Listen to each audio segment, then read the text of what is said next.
哎呦，谢谢老板啊，150。老板呢？现在你这空调主要是啥情况？不制冷啊，不会制冷。不制冷是吧？啊。内机的话运行是正常的，一切都 OK。我们看一下外机。现在的话，大菜馆的话，常温一点都不凉啊。一点都不凉。这风扇的话转的呼呼的。过一会儿听到嗡，过一会儿听到嗡的声音。这种情况十有八九是电容坏了，我帮你检查一下电容，好吧？好的。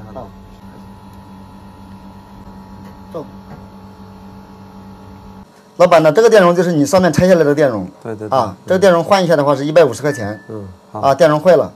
我这个电油应该没什么问题嘛，看上去还挺好的，怎么就坏了呢？这个电容看起来是挺好的，看不出来。但是呢，我有一个简单的判断方法。我们放在桌面上。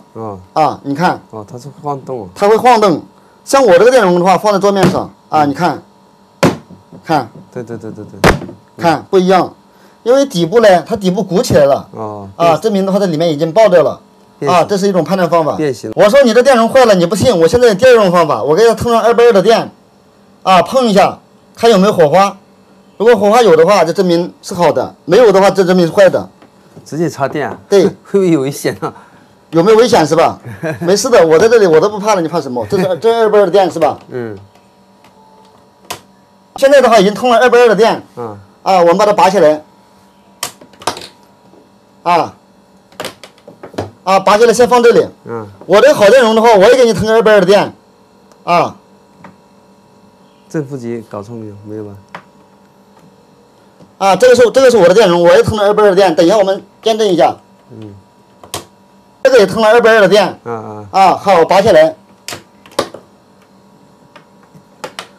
拔下来以后，现在见证奇迹的时刻到了。首先的话，我拿这个钳子往那一碰。如果说是有火花，就证明是我骗你了；如果没有火花，就是坏的。我们这两个一个一个见证一下没有火花是吧？一点火花都没有，对不对？对。我们再见证一下这个，看一下。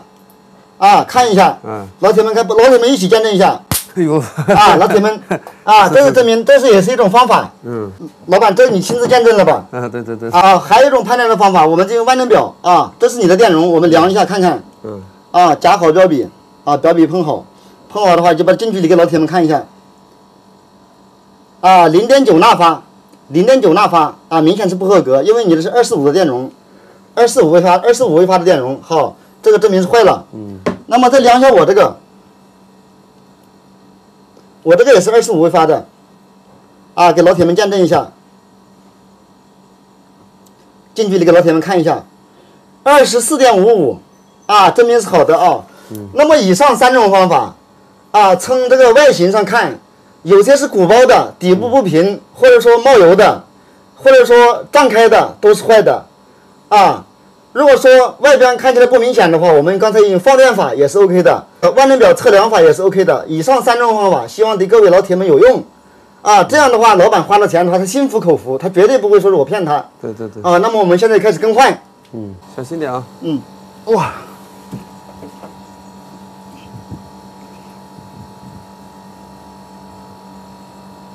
由于上面的话不好拍视频，我就不拍了。小心点啊。那盖板子，盖板在这里。你递给我吧。它这是一台老华麟的差不多有30多年了。当时买的话，主价也花了8000多块钱。有30多年了。对，真的有30多年了。30多年了吧？这老华麟是进口了。对，老华麟进口的，当时那个时候买的花8000多块钱，你说一般谁买得起啊？对，那时候是要8000多的。前面进口压缩机。这挺耐用的哦。耐用。等一下把那个水管帮我换一下，好吧水管换一下，加一下血种。慢点。加血种是吧？我帮你测一下看够不够，不够的话就加，够的不加吧。应该不够。应该不够是吧？好。内机已经开了由于延时等了1-2分钟，外机的话呼呼的吹热风了。这小管的话已经开始发凉了。开着机可以测吗？必须要开机测。一定要开着机测是吧？对。